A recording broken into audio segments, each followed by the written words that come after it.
Chapter 36. Wealth in Jeopardy. The Revel. One night, at the end of August, when Bathsheba's experiences as a married woman were still new, and when the weather was yet dry and sultry, a man stood motionless in the stockyard of Weatherbury Upper Farm, looking at the moon and sky. The night had a sinister aspect. A heated breeze from the south slowly fanned the summits of lofty objects, and in the sky dashes of buoyant cloud were sailing in a course at right angles to that of another stratum, neither of them in the direction of the breeze below. The moon, as seen through these films, had a lurid metallic look. The fields were sallow with the impure light, and all were tinged in monochrome, as if beheld through stained glass.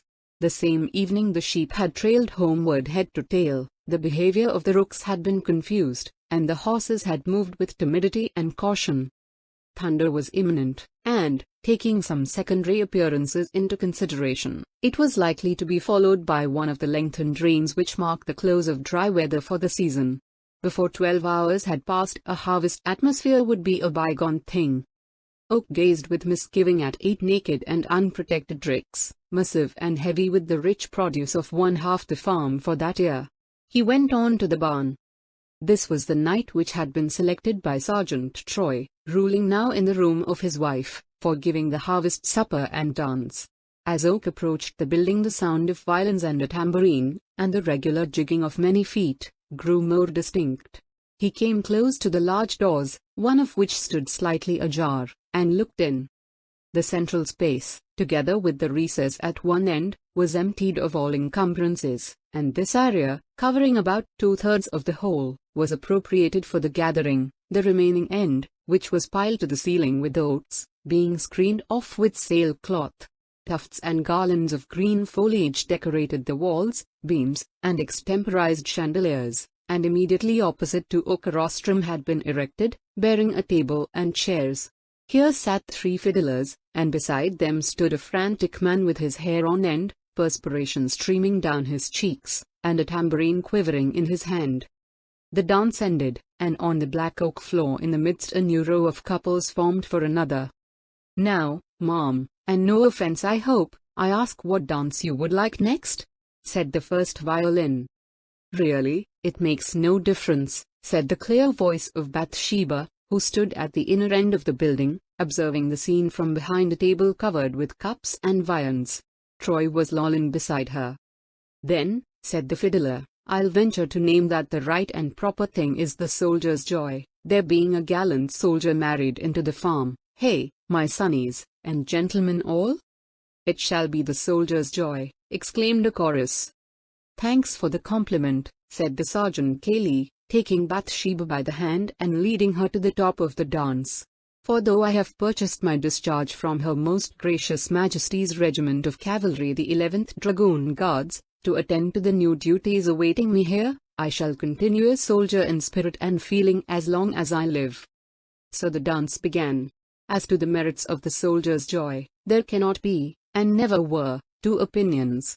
It has been observed in the musical circles of Weatherbury and its vicinity that this melody, at the end of 3/4 of an hour of thunderous footing, still possesses more stimulative properties for the heel and toe than the majority of other dances at their first opening.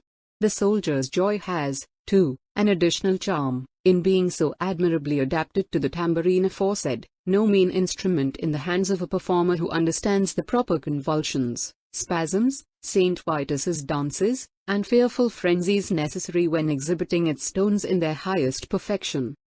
The immortal tune ended, a fine dee rolling forth from the bass viol with the sonorousness of a cannonade, and Gabriel delayed his entry no longer. He avoided Bathsheba, and got as near as possible to the platform, where Sergeant Troy was now seated, drinking brandy and water, though the others drank without exception cider and ale. Gabriel could not easily thrust himself within speaking distance of the sergeant, and he sent a message, asking him to come down for a moment. The sergeant said he could not attend. "Will you tell him, then," said Gabriel, "that I only stepped at it to say that a heavy rain is sure to fall soon, and that something should be done to protect the ricks?" "Mr. Troy says it will not rain," returned the messenger, "and he cannot stop to talk to you about such fidgets." In juxtaposition with Troy, Oak had a melancholy tendency to look like a candle beside gas, and ill at ease. He went out again, thinking he would go home, for, under the circumstances, he had no heart for the scene in the barn. At the door he paused for a moment. Troy was speaking. "Friends, it is not only the harvest home that we are celebrating tonight, but this is also a wedding feast. A short time ago I had the happiness to lead to the altar this lady, your mistress, and not until now have we been able to give any public flourish to the event in Weatherbury. That it may be thoroughly well done, and that every man may go happy to bed, I have ordered to be brought here some bottles of brandy and kettles of hot water. A triple strong goblet will be handed round to each guest." Bathsheba put her hand upon his arm, and, with upturned pale face, said imploringly, "No, don't give it to them, pray don't, Frank. It will only do them harm, they have had enough of everything." "True, we don't wish for no more, thank ye," said one or two. "Pooh," said the sergeant contemptuously, and raised his voice as if lighted up by a new idea. "Friends," he said, "we'll send the women folk home. 'Tis time they were in bed. Then we cockbirds will have a jolly carouse to ourselves. If any of the men show the white feather, let them look elsewhere for a winter's work." Bathsheba indignantly left the barn, followed by all the women and children. The musicians, not looking upon themselves as company, slipped quietly away to their spring wagon and put in the horse. Thus Troy and the men on the farm were left sole occupants of the place. Oak, not to appear unnecessarily disagreeable, stayed a little while, then he, too, arose and quietly took his departure, followed by a friendly oath from the sergeant for not staying to a second round of grog. Gabriel proceeded towards his home. In approaching the door, his toe kicked something which felt and sounded soft, leathery, and distended, like a boxing glove. It was a large toad humbly traveling across the path. Oak took it up, thinking it might be better to kill the creature to save it from pain, but finding it uninjured, he placed it again among the grass. He knew what this direct message from the Great Mother meant. And soon came another. When he struck a light indoors, there appeared upon the table a thin glistening streak, as if a brush of varnish had been lightly dragged across it. Oak's eyes followed the serpentine sheen to the other side, where it led up to a huge brown garden slug, which had come indoors tonight for reasons of its own. It was nature's second way of hinting to him that he was to prepare for foul weather. Oak sat down meditating for nearly an hour. During this time 2 black spiders, of the kind common in thatched houses, promenaded the ceiling, ultimately dropping to the floor. This reminded him that if there was one class of manifestation on this matter that he thoroughly understood, it was the instincts of sheep. He left the room, ran across 2 or 3 fields towards the flock, got upon a hedge, and looked over among them. They were crowded close together on the other side around some furze bushes, and the first peculiarity observable was that, on the sudden appearance of Oak's head over the fence, they did not stir or run away. They had now a terror of something greater than their terror of man. But this was not the most noteworthy feature. They were all grouped in such a way that their tails, without a single exception, were towards that half of the horizon from which the storm threatened. There was an inner circle closely huddled, and outside these they radiated wider apart, the pattern formed by the flock as a whole not being unlike a Van Dyked lace collar, to which the clump of furze bushes stood in the position of a wearer's neck. This was enough to re-establish him in his original opinion. He knew now that he was right, and that Troy was wrong. Every voice in nature was unanimous in bespeaking change. But 2 distinct translations attached to these dumb expressions. Apparently there was to be a thunderstorm, and afterwards a cold continuous rain. The creeping things seemed to know all about the later rain, but little of the interpolated thunderstorm, whilst the sheep knew all about the thunderstorm and nothing of the later rain. This complication of weathers being uncommon, was all the more to be feared. Oak returned to the stackyard. All was silent here, and the conical tips of the ricks jutted darkly into the sky.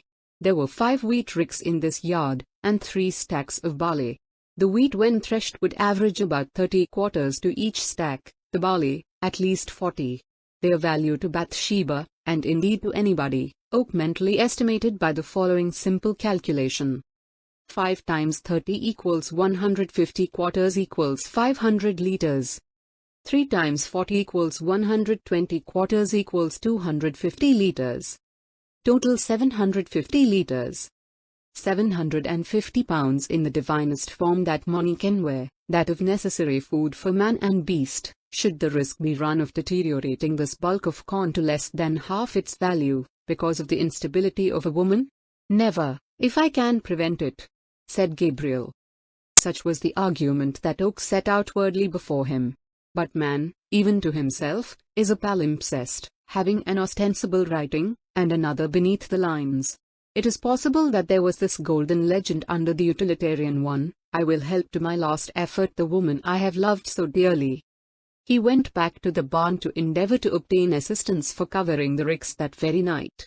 All was silent within, and he would have passed on in the belief that the party had broken up, had not a dim light, yellow as saffron by contrast with the greenish whiteness outside, streamed through a knot-hole in the folding doors.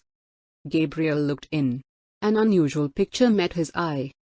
The candles suspended among the evergreens had burnt down to their sockets, and in some cases the leaves tied about them were scorched. Many of the lights had quite gone out, others smoked and stank, grease dropping from them upon the floor. Here, under the table, and leaning against forms and chairs in every conceivable attitude except the perpendicular, were the wretched persons of all the work-folk, the hair of their heads at such low levels being suggestive of mops and brooms. In the midst of these shone red and distinct the figure of Sergeant Troy, leaning back in a chair. Coggan was on his back, with his mouth open, huzzing forth snores, as were several others, the united breathings of the horizontal assemblage forming a subdued drawl like London from a distance. Joseph Poorgrass was curled round in the fashion of a hedgehog, apparently in attempts to present the least possible portion of his surface to the air, and behind him was dimly visible an unimportant remnant of William Smallbury. The glasses and cups still stood upon the table, a water jug being overturned, from which a small drill, after tracing its course with marvelous precision down the center of the long table, fell into the neck of the unconscious Mark Clark, in a steady, monotonous drip, like the dripping of a stalactite in a cave. Gabriel glanced hopelessly at the group, which, with one or two exceptions, composed all the able-bodied men upon the farm. He saw at once that if the ricks were to be saved that night, or even the next morning, he must save them with his own hands. A faint ting-ting resounded from under Coggan's waistcoat. It was Coggan's watch striking the hour of 2. Oak went to the recumbent form of Matthew Moon, who usually undertook the rough thatching of the homestead, and shook him. The shaking was without effect. Gabriel shouted in his ear, "Where's your thatching beetle and rick stick and spars?" "Under the staddles," said Moon, mechanically, with the unconscious promptness of a medium. Gabriel let go his head, and it dropped upon the floor like a bowl. He then went to Susan Toll's husband. "Where's the key of the granary?" No answer.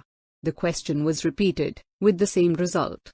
To be shouted to at night was evidently less of a novelty to Susan Toll's husband than to Matthew Moon.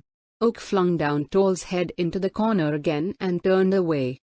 To be just, the men were not greatly to blame for this painful and demoralizing termination to the evening's entertainment. Sergeant Troy had so strenuously insisted, glass in hand, that drinking should be the bond of their union, that those who wished to refuse hardly liked to be so unmannerly under the circumstances. Having from their youth up been entirely unaccustomed to any liquor stronger than cider or mild ale, it was no wonder that they had succumbed, one and all, with extraordinary uniformity, after the lapse of about an hour. Gabriel was greatly depressed. This debauch boded ill for that willful and fascinating mistress whom the faithful man even now felt within him as the embodiment of all that was sweet and bright and hopeless.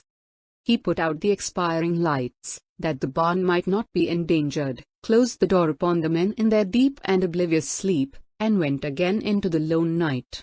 A hot breeze, as if breathed from the parted lips of some dragon about to swallow the globe, fanned him from the south, while directly opposite in the north rose a grim misshapen body of cloud, in the very teeth of the wind. So unnaturally did it rise that one could fancy it to be lifted by machinery from below. Meanwhile the faint cloudlets had flown back into the southeast corner of the sky, as if in terror of the large cloud, like a young brood gazed in upon by some monster. Going on to the village, Oak flung a small stone against the window of Laban Toll's bedroom, expecting Susan to open it, but nobody stirred. He went round to the back door, which had been left unfastened for Laban's entry, and passed into the foot of the staircase. "Mrs. Toll, I've come for the key of the granary, to get at the rick cloths," said Oak, in a stentorian voice. "Is that you?" said Mrs. Susan Toll, half awake. "Yes," said Gabriel. "Come along to bed, do, you droll-arching rogue, keeping a body awake like this." "It isn't Laban, 'tis Gabriel Oak. I want the key of the granary." "Gabriel, what in the name of fortune did you pretend to be Laban for?" "I didn't. I thought you meant." "Yes, you did. What do you want here?" "The key of the granary." "Take it then. 'Tis on the nail. People coming disturbing women at this time of night ought." Gabriel took the key, without waiting to hear the conclusion of the tirade. 10 minutes later his lonely figure might have been seen dragging 4 large waterproof coverings across the yard, and soon 2 of these heaps of treasure in green were covered snug, 2 cloths to each. £200 were secured. 3 wheat stacks remained open, and there were no more cloths. Oak looked under the staddles and found a fork. He mounted the third pile of wealth and began operating, adopting the plan of sloping the upper sheaves one over the other, and, in addition, filling the interstices with the material of some untied sheaves. So far all was well. By this hurried contrivance Bathsheba's property in wheat was safe for at any rate a week or 2, provided always that there was not much wind. Next came the barley. This it was only possible to protect by systematic thatching. Time went on, and the moon vanished not to reappear. It was the farewell of the ambassador previous to war. The night had a haggard look, like a sick thing, and there came finally an utter expiration of air from the whole heaven in the form of a slow breeze, which might have been likened to a death. And now nothing was heard in the yard but the dull thuds of the beetle which drove in the spars, and the rustle of thatch in the intervals.